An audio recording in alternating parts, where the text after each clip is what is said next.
Update. I caught my mom cheating and now my family went no contact because I didn't want to forgive her. Original story. My mom, female 51, cheated on dad, 58. If it was the first time, I don't know. Although I doubt it, but about 9 months ago, my younger sister, female 23, and I caught her in the act in mom and dad's bed when we got dates mixed and showed up in the wrong weekend to a supposed family gathering.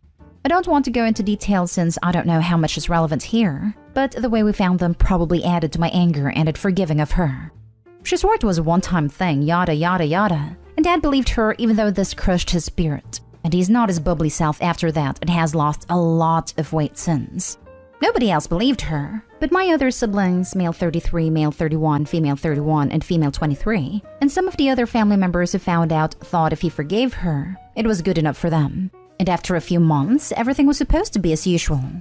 I did not, however, forgive her, and I told her that evening she was dead to me, and she was never to be part of me or my baby's, 3 months female, life. I was pregnant at the time and I was supposed to break the news at that gathering. I kept my promise and refused to see or talk to her throughout the pregnancy, and she was raging and calling me selfish, cold-hearted, and an a-hole for depriving her of her first grandchild. Not only her, the rest of the family seemed to think I am at the wrong too, including dad, and they all went no contact with me. I suspect it's to pressure me to talk to her again, but my sister said no, they all just think I'm a big a-hole and don't want anything to do with me. The only ones on my side are my significant other, one cousin, and of course myself. I can't forgive her, not only for what I witnessed that will haunt me for the rest of my life, but even because of what dad has become. I have never seen him so defeated and depressed. Always on the verge of tears whenever I ask how he was. And the last time we met, a month or so before I gave birth, he cried in the nursery he was helping me prepare for my daughter. I resented my mom even more. The thought of her in my life honestly makes me want to vomit. No one from my family have met my daughter since her birth. No one asked or called or did anything. My significant other, in a desperate attempt, sent a picture of me and my newborn baby to my family chat group, and none responded. It feels like this is becoming a battle of me versus mom and she is winning. The problem is I love my family so much. We have always been so close. I wouldn't mind them having a relationship with both me and mom, but they're set on going no contact as long as I'm excluding my mom from my life. I miss them. And most of all, I miss dad, who I believe needs me now more than any other time. I am very lost and tired of crying myself to sleep every night, but I can't rid myself of the resentment. What can I do? Edit. Thanks a lot for the support I'm getting both here and on the chat. Although many are saying I am being very dramatic and cheating isn't that bad, and that I'm being silly to feel traumatized. I'm not judging cheaters, and I'm sorry for everyone who felt triggered.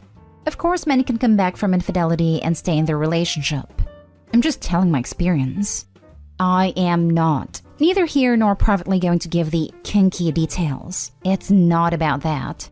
I leave that to your imagination and my nightmares. I will, however, tell what transpired afterwards. As I said, little sister and I got dates mixed and went to mom and dad's home. We heard commotion at mom's voice, and we thought she had fallen or something and hurt herself, so we ran upstairs in fear. But they saw us. It was the usual mom sobbing, telling us, "It's not what you think, it's not what you think," while getting dressed. The dude ran to the bathroom, and my sister is yelling and crying.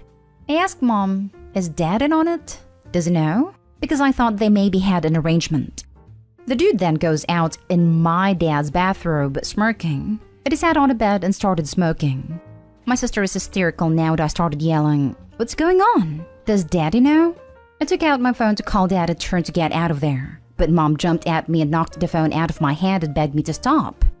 The dude then went to the door and locked it and stood there blocking it, chuckling. I turned to mom and told her to let us out. She came towards me and slapped me twice around my face, yelling at me to calm down. Sister was screaming, "Leave her alone, she's pregnant, you slut."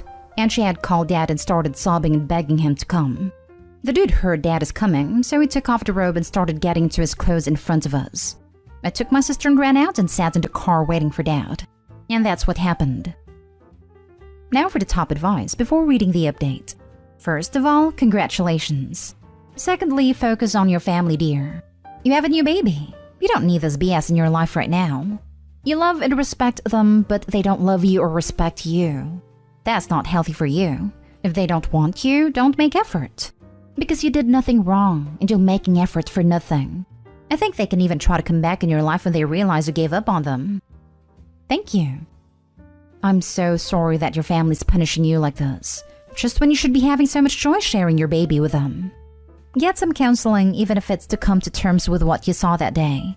You know that wasn't the first time your mom cheated, and she's probably still doing it. But they've all decided to overlook it, and somehow they've transferred their anger at your mother's betrayal onto your reaction. Nice trick. Counseling, now. Edit. While I'm advocating counseling for Opie's for her own peace of mind, and understand she has no part in the family's nuclear backlash, she deserves to drop the upset that's causing her distress and sleepless nights. I never thought of counseling, to be honest. Maybe I should give it a go. This is quite possibly the most mind-boggling post I have ever read on the sub. The fact that you literally did nothing wrong, and yet everyone is treating you like you're the worst person alive is downright infuriating. Honestly, screw the rest of them. They're awful for what they've done to you, but they made their choice, so let them stick with it. Even if they somehow realize they messed up, they're no longer worth your time and energy. Much like you, I'm more worried about your father. If you're not blocked, send him a message stating how much you care about him, and how if he wants to be in your child's life, he absolutely can. Then wait for him to respond when he's ready. And now for the update. First of all, thank you guys for still reaching out to me asking how I am, and if I had an update.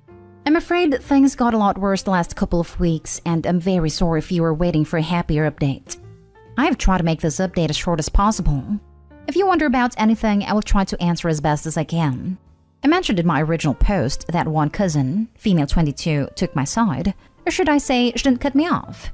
She did some investigation and found out that there was this rumor about my little sister not being my dad's biological daughter. My mom told my siblings that I was the one who had spread this rumor to hurt her reputation, and that's what made them go no contact. When I told my significant other this, he was very shocked and told me he's been receiving anonymous texts and emails from a guy claiming that I was unfaithful with him and that our baby isn't my significant other's. My significant other didn't want me to know this before because of how I was, still am, doing. I made a final desperate attempt to contact my siblings and dad, and wrote them a very long email and asked my cousin to send it to them to make sure they got it. The only response I got is my oldest brother's fiancé emailing my significant other that we're uninvited to her and brother's wedding in April. That was a week ago. Yesterday, Dad called my significant other. He told him that he felt obligated to tell him the truth about me, that I have been lying to everybody and that I have made up the whole mom having an affair thing to cover my own unfaithfulness, and he advised my significant other to take a paternity test to make sure our baby is his. I heard everything because significant other had put him on speaker. I'm sorry, my update is lame and rather horrible. I have been crying on and off since yesterday, running to the bathroom, being sick whenever I think about Dad's words. I don't know if I regret investigating further and not letting it go. I realize now that I won't be hearing from any of my family anytime soon, and for the first time in over 6 months now, that I think it maybe is for the best. What I don't understand is how her affair is being totally looked over when there was another witness beside you present. I only have one thing to say. Cut all contact with your whole family, and if you can move to another city/town or country, seek help ASAP and take care of yourself and your husband and your baby. This is easy. The mother, who is also obviously cooking up all those rumors, convinced the younger sister that what she'd seen wasn't what happened. The human mind does very weird things when traumatized and in shock. I wouldn't be surprised if the mother turned the whole thing to, it was Opie who cheated in our bedroom with that guy, and little sister and I found her. And now she's trying to pin that on me to cover up her affair. She most likely is also the one who sent those messages to Opie's significant other. I had a wife like this. Insanity. Pure insanity. Catch her doing something and she would try to convince me it was her that caught me. Thought I was schizophrenic for a bit. My mom spread a rumor that my older brother was hooking up with our cousin when we were all teens. I only realized that she was the source of the rumor when I caught her trying to spread a similar rumor about my son and his cousin 20 years later. Some folks' parents really are monsters. You have a small kid. One day your daughter may face some difficult things in her life, and you'll be an example on how to handle dishonesty. Don't keep liars and cheaters around. It only drag you down. Surround yourself with the great people who care about you and nobody else. Be glad the trash took itself out. Who knows what other kinds of BS they try to pull in the future. This doesn't make sense because the sister was there and witnessed it too. So how did you make up the story? Yes, that's what Dad is saying now.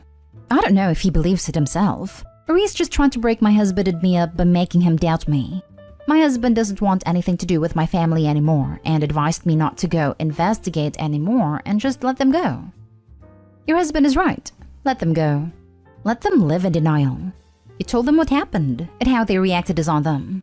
They are now trying to break your little family up in retaliation, so cut them off. At least for now. Next story is titled, Update. I threw a low blow at my boyfriend at 20 male during an argument and I don't know how to fix it. 22 female. Original story. We have a great relationship and I think I may have ruined it. We have been dating for a year and we are going fine. My boyfriend has a tendency to forget things. He manages it well, but sometimes I have to remind him of things. He forgot to take the spare key I had given him when he was coming over to my place. I was at my friend's place and her boyfriend had just broken up with her and she was a mess.